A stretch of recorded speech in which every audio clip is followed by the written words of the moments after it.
Vitamin E को discuss करेंगे, ठीक है। तो विटामिन ई की सबसे बड़ी बात, जो सबसे पहली बात हमें पता होनी चाहिए, वो ये है कि इट इज़ एन एंटीऑक्सीडेंट, ठीक है। विटामिन ई का मतलब जब भी आप सुने तो आपको पता होना चाहिए इसका फंक्शन एज एन एंटीऑक्सीडेंट होता है, ठीक है।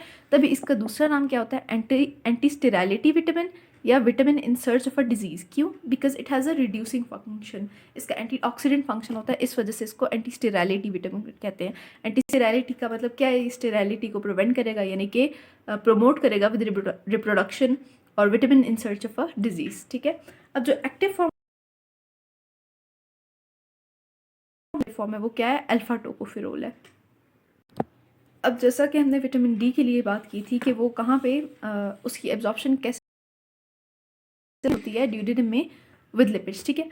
इसकी भी क्या होती है कि इंटेस्टाइन में एब्जॉर्प्शन होगी विटामिन ई की लिपिड्स के साथ। ये क्यों? क्योंकि इट इज़ लिपिड सॉल्युबल, ठीक है, फैट सॉल्युबल विटामिन है, ठीक है।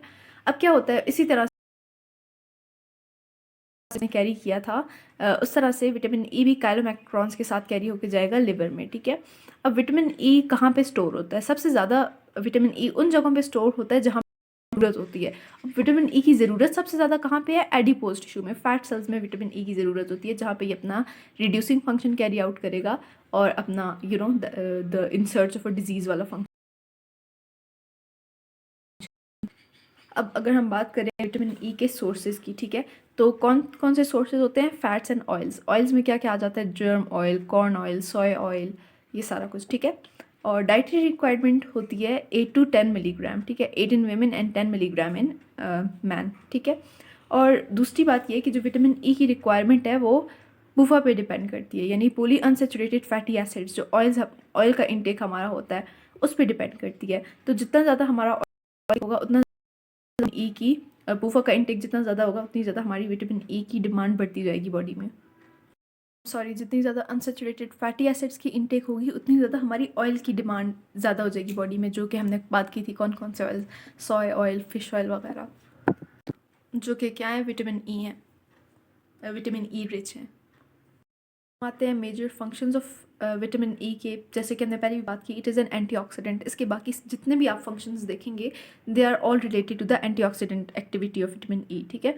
तो सबसे पहले क्या होता है कि एंटीऑक्सीडेंट की अगर हम बात करें तो ये जो फ्री मॉलिक्यूलर ऑक्सीजन और फ्री रेडिकल्स होते हैं उनको ख़त्म करता है, ठीक है, बॉडी से, ठीक है। तो अब क्या होता है कि it prevents the peroxidation of PUFA, polyunsaturated fatty acids, and it prevents the peroxidation of free radicals. अब फ्री रेडिकल्स की पेरोक्सीडेशन ये कैसे प्रिवेंट करता है? ये क्या करता है कि क्योंकि फ्री रेडिकल्स में क्या होता है, एक लोन पेयर ऑफ इलेक्ट्रॉन होता है ना, तो ये क्या करते हैं, विटामिन ई एक और इलेक्ट्रॉन इसको डोनेट कर देती है, जिसकी वजह से फ्री रेडिकल अपनी नॉर्मल फॉर्म में आ जाते हैं and they are not harmful anymore, ठीक है।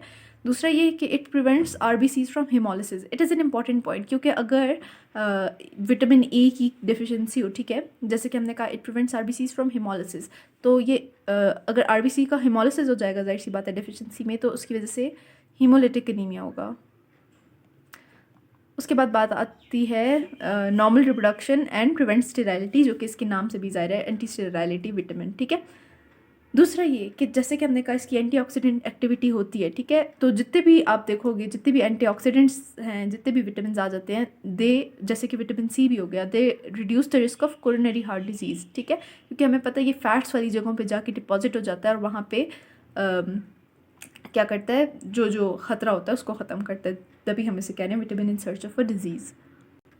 अच्छा, ये तो हमने एक बात कर ली ना कि एक विटामिन ई की डेफिशिएंसी हो जाए तो क्या होता है, ठीक है। दूसरा क्या होता है कि अगर विटामिन ई की डेफिशिएंसी हो उसकी वजह से रेट्रोलेंटल फाइब्रोप्लेजिया, ठीक है। रेट्रो से हमें पता चल रहा है में हमारी जो आई का लेंस होता है, ठीक है, इस लेंस के पीछे जो फाइब्रस टिश्यू है उसकी प्रोलिफ्रेशन होगी, एबनॉर्मल प्रोलिफ्रेशन, जिसकी वजह से ब्लाइंडनेस हो जाएगी, ठीक है।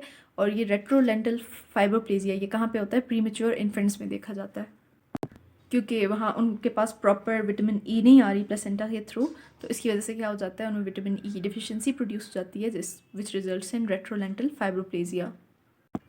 और फिर सबसे आखिर में हम बात करते हैं हाइपर विटामिनोसिस ऑफ विटामिन ई की, ठीक है। अब जैसे बाकी विटामिन होते हैं, ठीक है, उनके कंपैरिजन में विटामिन ई का हाइपर विटामिनोसिस बिल्कुल भी हार्मफुल नहीं है हमारी बॉडी के लिए, ठीक है। जितना ज़्यादा विटामिन ई का इंटेक होगा उतना ज़्यादा अच्छा है, हार्मफुल नहीं है। And that is all for today.